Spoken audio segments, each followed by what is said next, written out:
Okay, hello guys, this is your DIYer house husband, and in this video I'm going to install a oil pressure gauge. Since this one is not working, the we call this just like the compass or the level measurement, this one is not working, so I will be changing this one. So I'll be using this oil pressure gauge. This is a 52 gauge, and I hope that this fits here. I'm measuring it, and it's quite bigger than the circle, so I think I need to make ways. Okay, so this is the oil pressure gauge. Why am I installing this one? Because my crankshaft was torn. Actually, my crankshaft, because of the low pressure. Since I want to monitor the gauge or the pressure of my oil, to avoid such circumstance, I'll be installing this one in our car. Okay, so I'll be having it here. This one came with its sensor.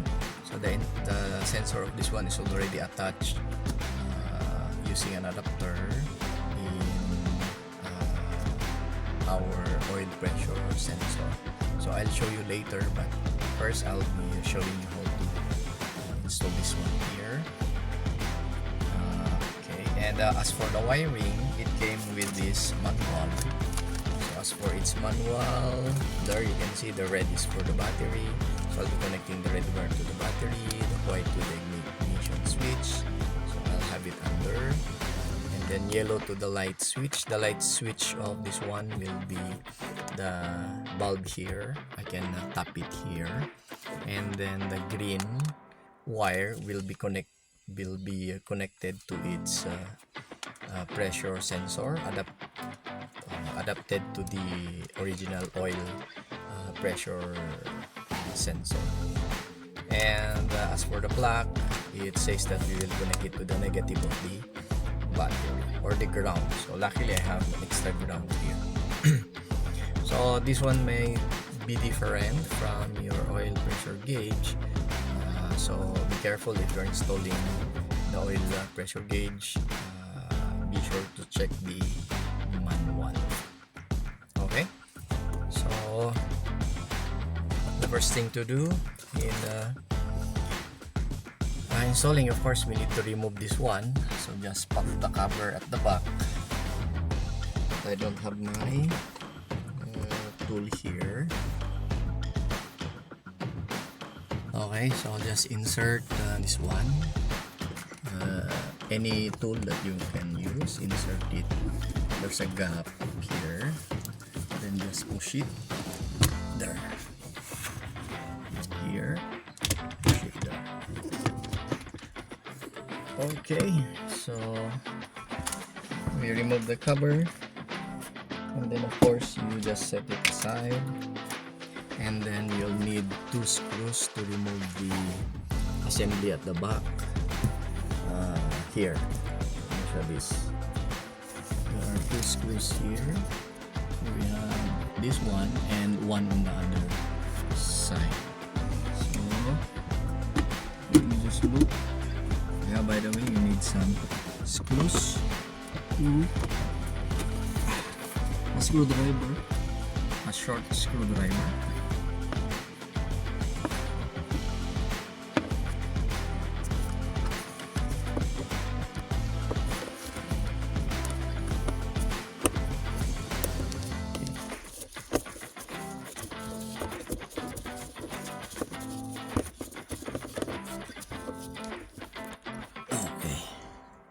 So one screw out, and 2. Then I'll be removing the other screw here, the other side. So similar with that one. Okay. And then you can now remove the assembly. But before removing, as you can see, there is the This is the main assembly. We have this connection, so you can just push this one and then pull it. Okay, and that's it. This is our assembly, as you can see. One.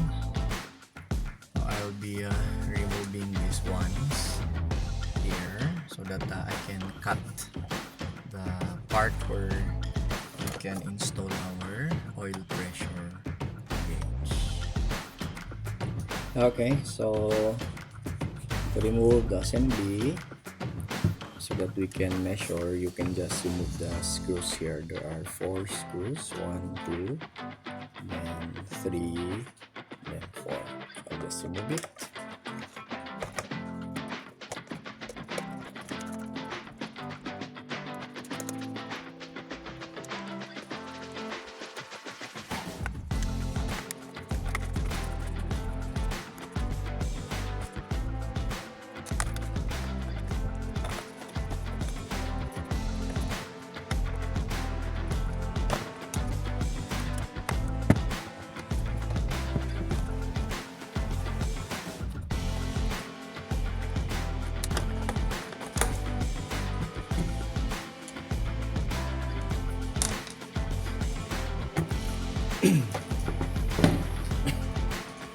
Okay, so we were able to remove it, and as you know, our gauge, pressure gauge, will be sitting here supposedly.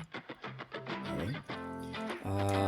First, we cannot put it here because of this. How do we call this? The plastic here. But if you want, you can remove the plastic so that we can put this one.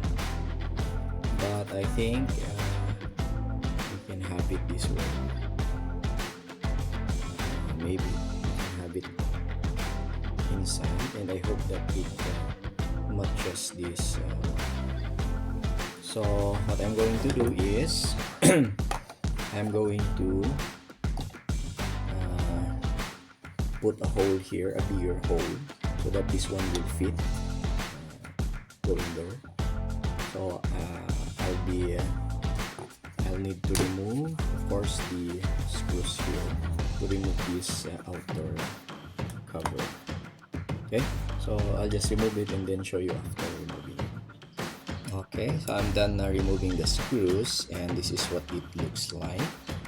So we will be removing this one, and then we will be inserting our new gauge. So to remove, wait, I'll just remove the cover. So to remove the by the way, this is the assembly, the center assembly. So anyway, yeah, let me just have it. So to remove this one, you need to remove again the 3 screws here at the back.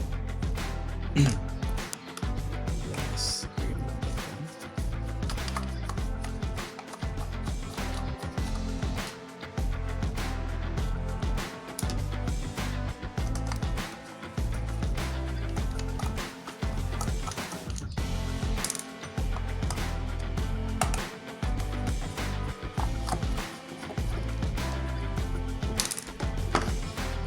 Okay, so this is it.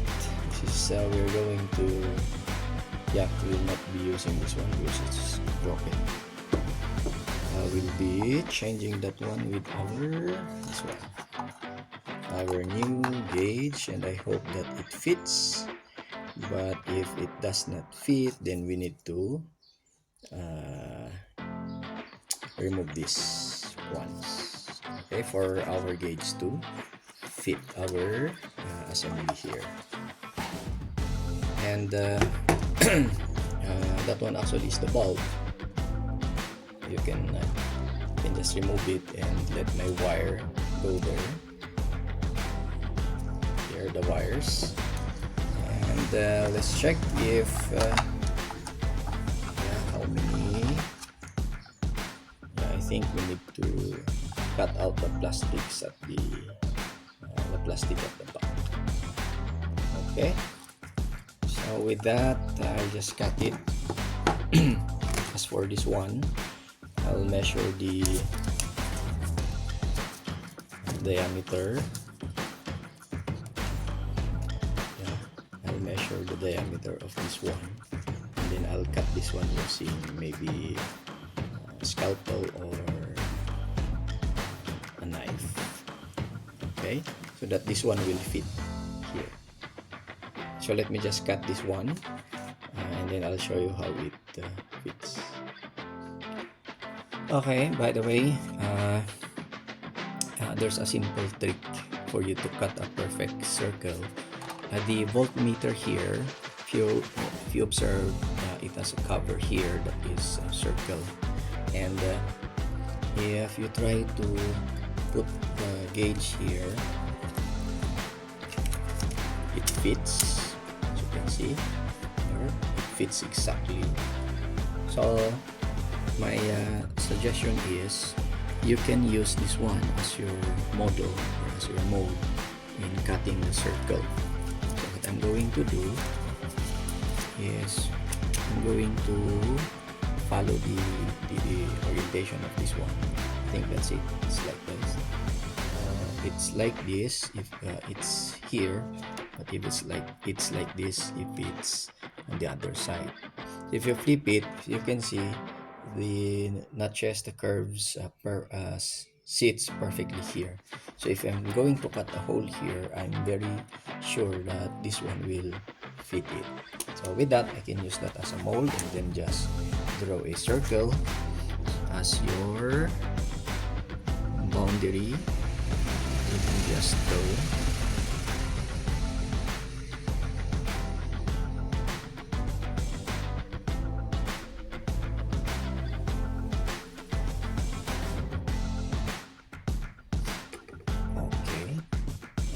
That is our circle. I hope that it is exactly fits.